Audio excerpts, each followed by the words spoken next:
Good afternoon. Welcome to America's Talking. My name is Morgan Sweeney. I am one of the DC reporters for the Center Square, and I am talking with Brett Rowland today about some news regarding tariffs. Brett is also a reporter for the national team. He also covers Illinois for the Center Square. Welcome, Brett. Thanks so much for having me. It's been a busy week. Yes, it has. Not unusual for the Trump administration. So tariffs have been central to Trump's economic plan from day one. He talks about them all the time. But recently, he rolled a bunch of them back on agricultural products. Can you explain that a little bit to us? How did that happen? So this one was pretty interesting. Most of the tariff announcements that we've seen from Trump have come with big Truth Social announcements or from Oval Office press conferences or other fairly high profile events. This one, there was no announcement. The White House did post an executive order that signed by Trump that rolled back about tariffs, or sorry, not rolled back. It exempted about 200 different food items from tariffs.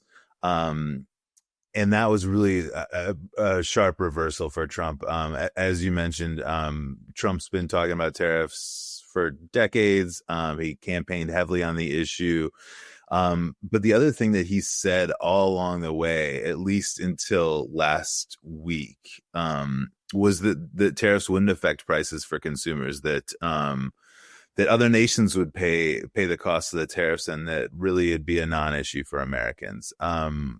As more and more economic data came in, I think that it became clear that that was not the case. And then you had earlier this month the elections, which Democrats won handily. And exit polls from that contest showed that the top concern for voters was affordability and prices. Issues that Trump won on, issues that propelled him to the White House, and issues that they don't feel he's doing as well on addressing now. Our own polling showed that earlier this year, and we've seen it also from a few other outlets. So it's and the exit polling from the election really hammered that home too. So Trump basically said, we're doing this to lower costs, which the White House has essentially said tariffs wouldn't affect costs. So it was a pretty strong it was a pretty interesting turn of events. The other interesting thing I think about the announcement was the White House said, and I asked them late Friday, I asked the White House, if there's going to be any exemptions, any additional exemptions, and they said no, which really frustrated some folks, especially the alcohol industry that had been the Distilled Spirits Council, which had been calling for wider exemptions, and I'm sure that there's a number of other companies that wanted lower rates too, but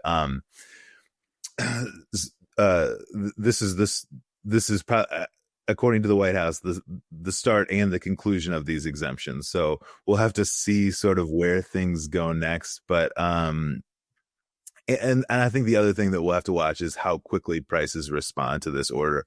Oh, and I think that'll tell us two things. One, how much tariffs are affecting food prices, specifically with like bananas, coffee, beef, things that we don't generally grow. We have plenty of beef here in the U.S., not enough to feed Americans, but we don't grow bananas here, and we don't grow a whole lot of coffee. So those other things that we'll have to see how fast prices come down. I'm sure the Bureau of Labor Statistics is tracking those, and we'll watch those in the coming months. But I think that'll be key to sort of what's happening and what's going to happen next. Okay. And didn't you speak with a trade expert after that rollback who had some things to say? I did. Okay. I talked with Scott Lincomb from the Cato Institute. He and Cato has been active in the challenge to President Donald Trump's tariffs, and they've been active in a few other spheres. But he essentially said it's time for all tariffs to go. which was interesting. He basically said, "We know that they're pushing up prices. The White House is finally admitting that the tariffs are pushing up prices, and if we don't get rid of the rest of the tariffs, we're going to continue to see prices rise for Americans, which is frustrating Americans." So he called for a sort of general rollback. Whether From what I've seen from the Trump administration, I know you've been watching closely too, I don't think that one's in the cards. Trump seems fairly committed to tariffs, even in the case that Supreme Court ruling upends the reciprocal tariffs that he's put in place. He does. It looks like he's got other options for tariffs, and I just don't see him backing off at this point. But Trump always surprises me, so we don't know yet. He can be hard to predict. Yeah, I've listened to him a few times this week. He spoke at this U.S. Saudi investment forum.